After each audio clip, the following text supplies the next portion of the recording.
Good morning, बच्चों. So today we are going to understand preparation of realization account.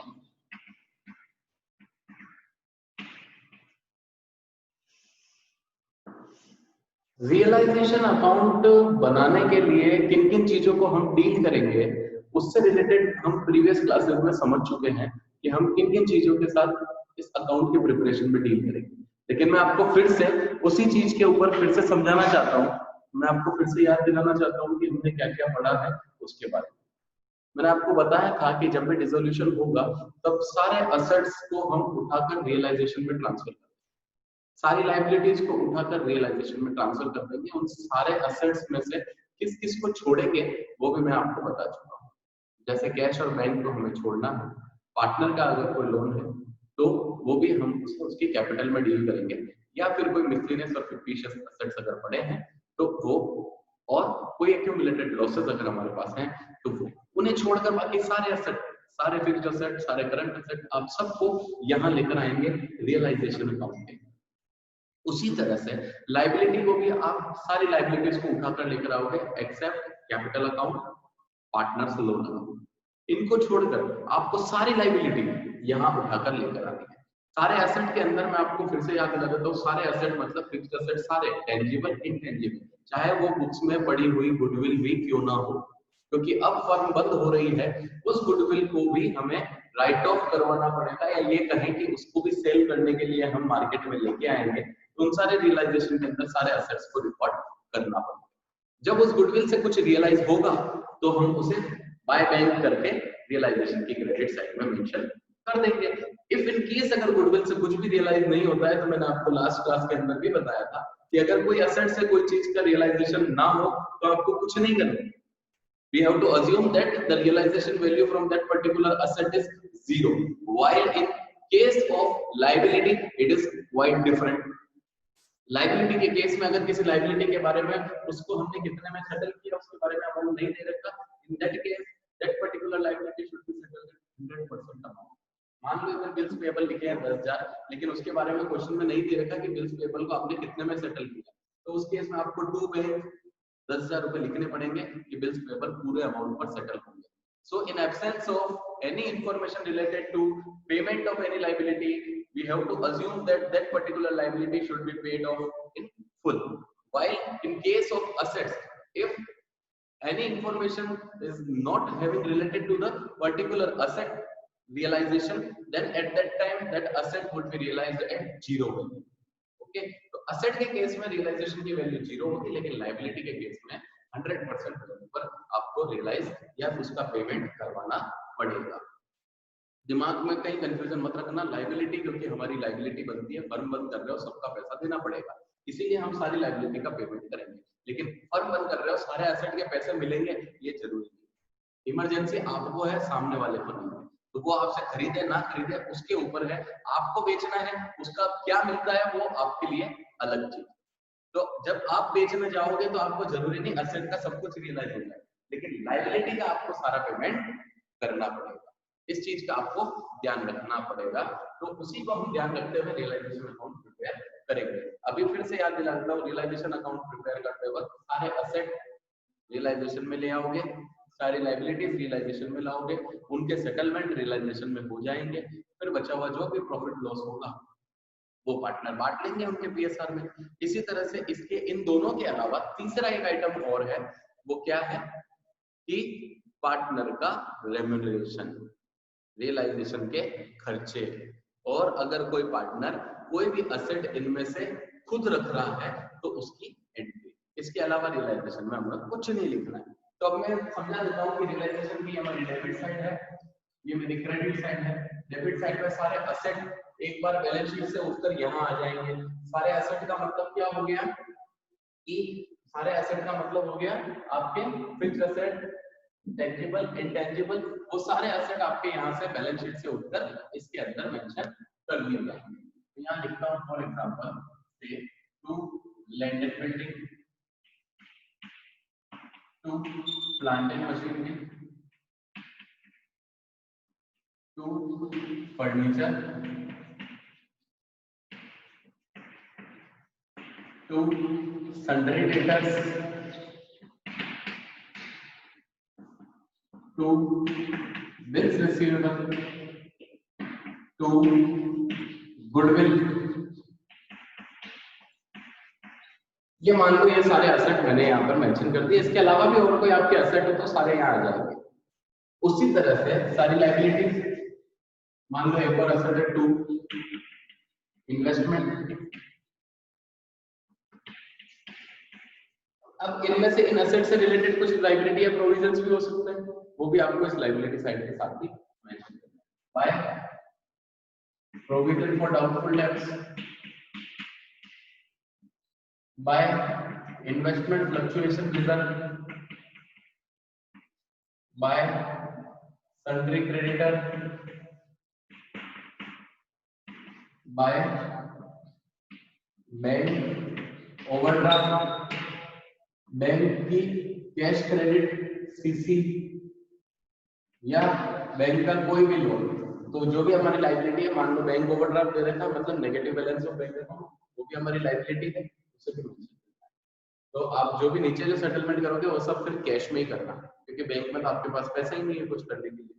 तो आप bank OD जो भी होगी वो लायबिलिटी कंसीडर करते हुए यहाँ मेंशन करोगे।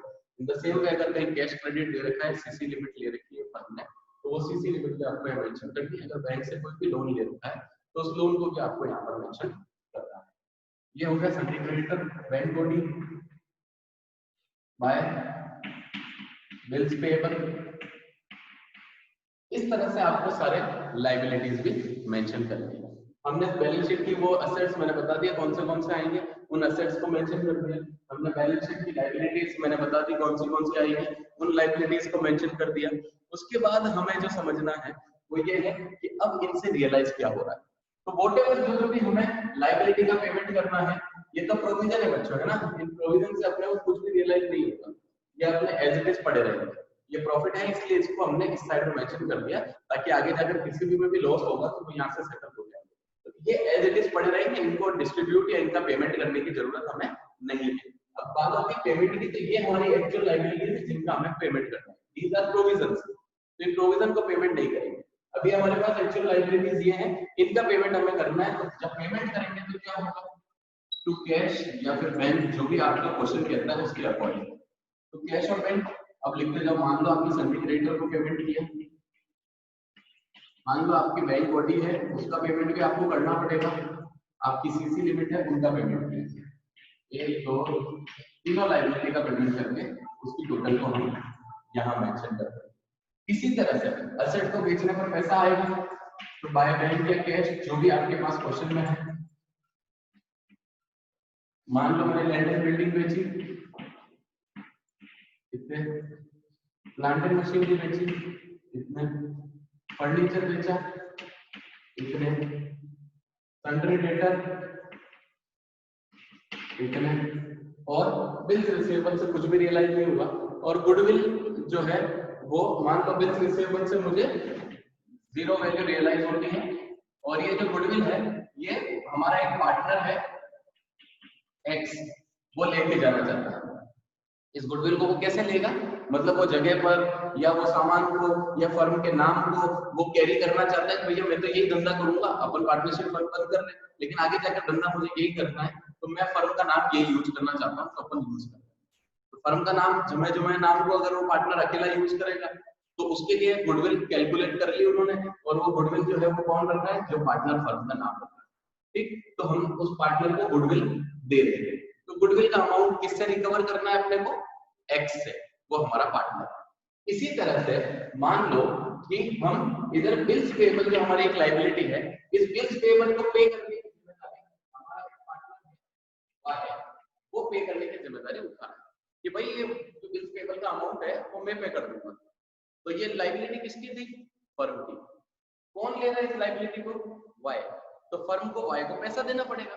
अब वाई को पैसा ना देकर फर्म क्या करेगी, उसकी कैपिटल को इंक्रीज कर देगी। तो अब उसकी कैपिटल को इंक्रीज करने के लिए क्या कर लेते हैं, अभी सेटल कर लेते हैं। इस बिल्स पेएबल पर अपन क्या लिखेंगे, टू वाईज कैपिटल अकाउंट। जितने भी बिल्स पेएबल को सेटल हो रहा है वो अमाउंट यहाँ मेंशन करेंगे। इसी तरह से इस गुडविल से हमें जी, इस बिल्स रिसीवेबल से तो कुछ भी रियलाइज नहीं हुआ, इसलिए हमने यहाँ कुछ नहीं लिखा। लेकिन ये गुडविल का पैसा कौन देगा, एक्स। तो यहाँ पर हम एक बार टोटल लगा दी जाएगी, फिर यहाँ लिखेंगे बाय एक्स कैपिटल अमाउंट। अब आप चाहें तो आपके नरेशन के लिए यहाँ ब्रैकेट में गुडविल लिख सकते हैं, बाय कैपिटल के अंदर ब्रैकेट में आप बिल्स पेबल लिख सकते हैं, ताकि आपको क्वेश्चन टैली करते वक्त, क्वेश्चन चेक करते वक्त, क्रॉस एग्जामिन करते वक्त आपको पता रहे कि ये वैल्यू मैंने कहां किसके लिए लिखी, बिल्स पेबल के लिए, ये वैल्यू मैंने किसके लिए लिखी, गुडविल के लिए, ताकि कभी हम गलत वैल्यू लिख दे या कोई लिखना भूल गए तो वो हमें टैली करना इजी हो जाता है कि हमने इसको डेबिट क्रेडिट क्यों किया। ये यहाँ पर ध्यान दोगे तो जब आगे पीसीए बनाओगे पार्टनर्स कैपिटल अकाउंट, तब भी आपके लिए इजी रहेगा कि इनका ट्रीटमेंट आपको कैसे करना। ओके, तो ये वर्किंग आप करोगे, फिर आपको समझना है कि ये दोनों तो आपने सेटल कर दिए। ओके, गुडविल हो चुकी है, सारे एसेट हो चुके हैं, मान लो इन्वेस्टमेंट से भी आपको कोई भी रियलाइजेशन नहीं होता है, तो ये भी आपका जीरो है, तो इसके बारे में कुछ भी लिखने की जरूरत नहीं है, क्योंकि बाय बैंक में जीरो लिखोगे अलग से तो क्या मतलब, इसलिए हम मेंशन नहीं कर रहे कि इन्वेस्टमेंट से हमें कुछ भी रियलाइज नहीं हुआ। तो ये सारे सेटलमेंट हो चुका है। अब मान लो हमारी बैलेंस शीट के अंदर पार्टनर का लोन आ रहा है, चाहे पार्टनर ने लोन लिया या पार्टनर ने लोन दिया, अगर पार्टनर ने फर्म को लोन दे रखा है तो ये रियलाइजेशन वगैरह सब कुछ बनने के बाद आप पार्टनर्स लोन की एंट्री पास कर दोगे कि पार्टनर लोन का पेमेंट बैंक से करवा दिया गया, एंट्री हो जाएगी। मान लो एक्स ने लोन दे रखा है, X loan account debit to bank account, ये आपको रियलाइजेशन बनाने के बाद जनरल एंट्री पास करनी है। अगर क्वेश्चन पार्टनर्स लोन अकाउंट मांगता है तो आप by balance to bank, closing balance कुछ बचेगा नहीं, क्वेश्चन आपका अकाउंट वहीं पर फिनिश हो जाता है। अब मान लो अगर किसी पार्टनर ने लोन दे रखा है तो हमने एंट्री कर ली, अब अगर किसी पार्टनर को लोन फर्म ने दे रखा है तो वो पैसा फर्म उससे मांगेगी, वो सेटलमेंट कहाँ करेंगे हम, उसके कैपिटल अकाउंट में। तो जो भी पैसा पार्टनर ने फर्म से उधार ले रखा है वो फर्म को उसे वापस चुकाना पड़ेगा। जब वो पार्टनर अपनी फर्म को वापस पैसा चुकाएगा तो फर्म कह रही है ठीक है, पैसा हम आपकी कैपिटल को कम कर देते हैं उतने पैसे से, तो आप उस पार्टनर्स लोन अकाउंट का जो भी बैलेंस होगा जो आपकी एसेट साइड में आता है बैलेंस शीट की, उस लोन अकाउंट को आप डायरेक्ट उसके कैपिटल अकाउंट में ट्रांसफर कर देना, उसकी कैपिटल को गिरा देना, तो उनका सेटलमेंट हो जाएगा। ये तो हो गया पार्टनर का लोन देना लेना, दोनों केस हमने डील कर दिया। ठीक, गुडविल का ट्रीटमेंट मैंने आपको बता दिया कि अगर एग्जिस्टिंग गुडविल बुक्स में दिख रही है तो आपको उसे सारे एसेट की तरह ही ट्रीट करना है और उसे रियलाइजेशन अकाउंट में लेकर आना है। अगर उस गुडविल से कुछ रियलाइज होता है तो आप अगर मान लो ये गुडविल बिकती है बाजार में और इसका पैसा आता है तो बाय बैंक में आप गुडविल लिखोगे और उसका अमाउंट मेंशन कर दोगे जितने का भी आपको गुडविल बिकती है। इस गुडविल को बेचा नहीं और कोई पार्टनर लेकर जाना चाहता है तो उस पार्टनर का ट्रीटमेंट भी हमने कर दिया, उस पार्टनर के कैपिटल को डेबिट करके इंस्टेड ऑफ बाय बैंक कौन लेके जा रहा है पार्टनर, तो मैंने बाय एक्स कैपिटल अकाउंट करके उसका ट्रीटमेंट यहां पर कर दिया। इसी तरह से कोई भी लायबिलिटी का पेमेंट चूकना नहीं चाहिए, अगर कोई चूक रहा है तो वो टू बैंक बाय डिफॉल्ट करके आपको उसका पेमेंट करवाना पड़ेगा। वही अगर कोई पार्टनर किसी लायबिलिटी को पे करने की जिम्मेदारी उठाता है तो उस पार्टनर के कैपिटल अकाउंट को आपको क्रेडिट करना है। अब जो लास्ट चीज बच रही है वो है रियलाइजेशन का एक्सपेंस। अब अगर फर्म रियलाइजेशन का एक्सपेंस उठाती है तो आपको करना है टू कैश या बैंक अकाउंट, और यहाँ ब्रैकेट में लिख देना रियलाइजेशन एक्सपेंस का हमने खर्चा लिखा है। अब मान लो किसी पार्टनर को रेम्यूनरेशन भी दे रही है फर्म, तो टू मान लो एक्स को मिल गया, टू एक्स कैपिटल अकाउंट, यहाँ पर भी लिख देना रियलाइजेशन एक्सपेंस, जो रेम्यूनरेशन मिल रहा है वो यहाँ मेंशन हो जाएगा। क्लियर? तो ये सारे सेटलमेंट हमने कर लिए।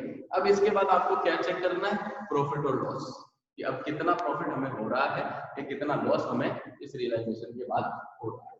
तो प्रॉफिट लॉस निकालने का एक सेम तरीका है, दोनों साइड की टोटल करो, जिस साइड की टोटल ज्यादा होगी वो दोनों साइड में मेंशन की जाएगी और जिस साइड में कम होगी, जितने से कम है उतना बैलेंस आपको उनकी पार्टनर्स कैपिटल अकाउंट में ट्रांसफर करना है, करंट अकाउंट में ट्रांसफर मत करना।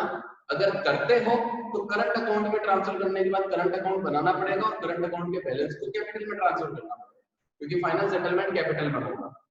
तो आप इससे अच्छा है कि यहाँ कैपिटल में ट्रांसफर करो और करंट की सारे बैलेंस को एक ही बार में सारी एंट्री पास कर दो कि ट्रांसफर हो चुके, वो जाके जुड़ जाए उनके कैपिटल।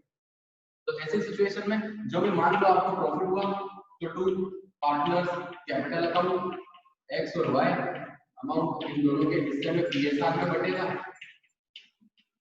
इन दोनों की टोटल जो आएगी वो यहाँ मेंशन होगी और इसके साथ हमारा रियलाइजेशन अकाउंट कंप्लीट होता है। आप बहुत सोच समझकर सारे कंसेप्ट मैं आपको पहले से डिलीवर कर चुका हूं, उन कंसेप्ट को ध्यान रखते हुए ही रियलाइजेशन अकाउंट का प्रिपरेशन आपको करना है। प्रॉपर वे में सोच समझकर इसका प्रिपरेशन करें, कहीं कोई गलती नहीं रहनी चाहिए।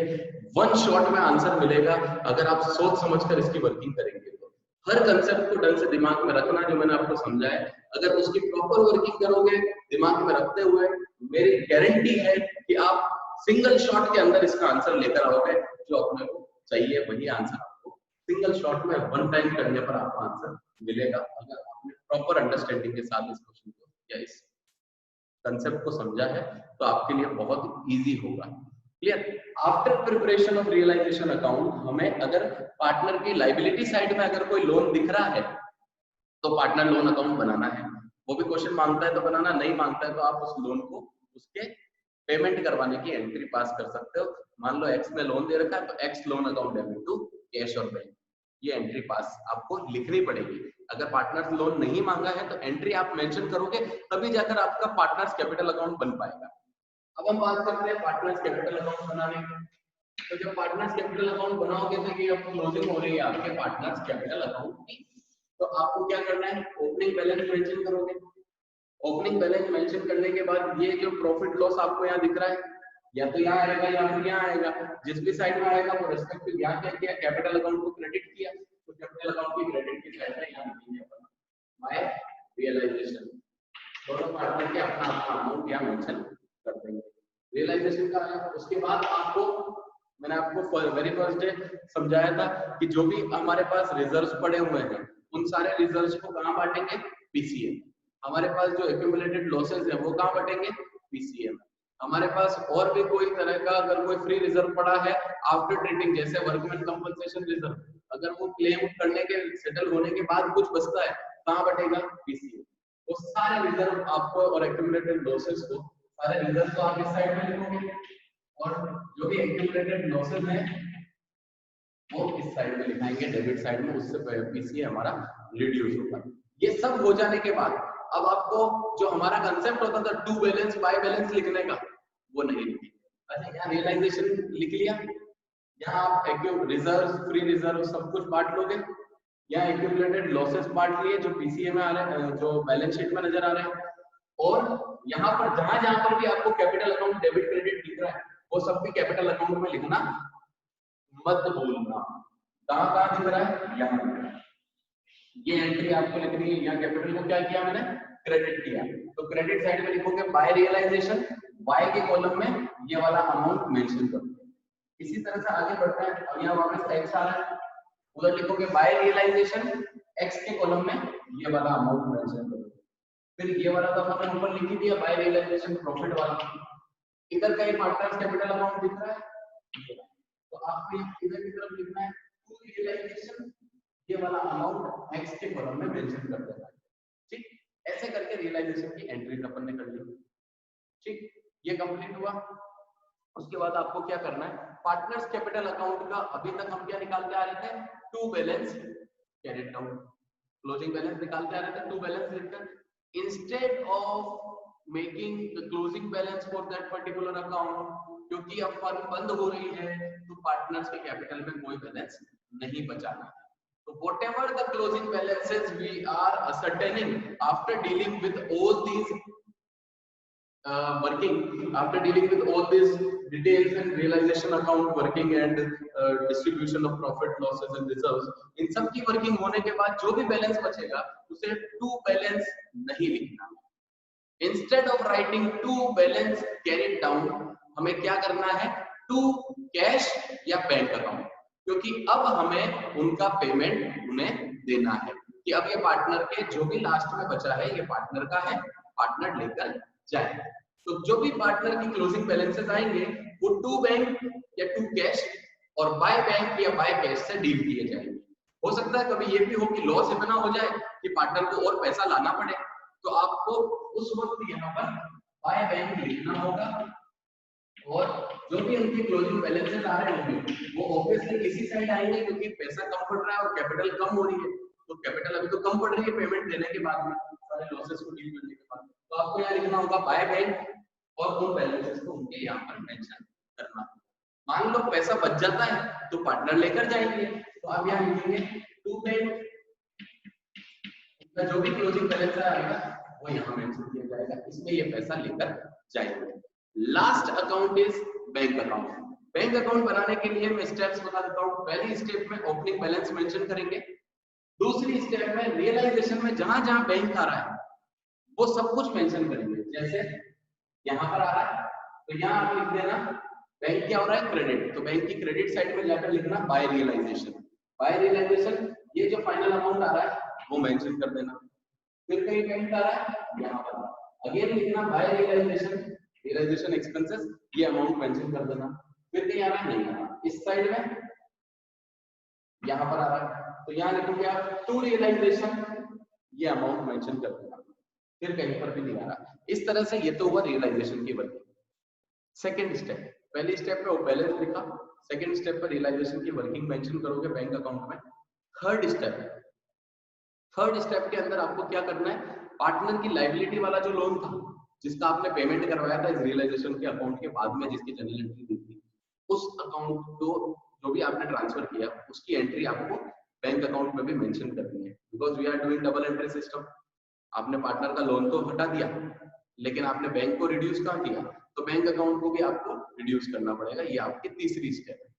चौथी स्टेप, यहाँ पर जो पार्टनर्स कैपिटल में आपको टू बैंक बाय बैंक जहां पर भी दिखेगा वो आपको मेंशन करना है।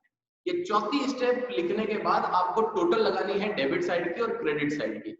ये टोटल लगाने के बाद आपका जीरो बैलेंस आना चाहिए, मतलब डेबिट की टोटल क्रेडिट की टोटल से मैच हो जाए।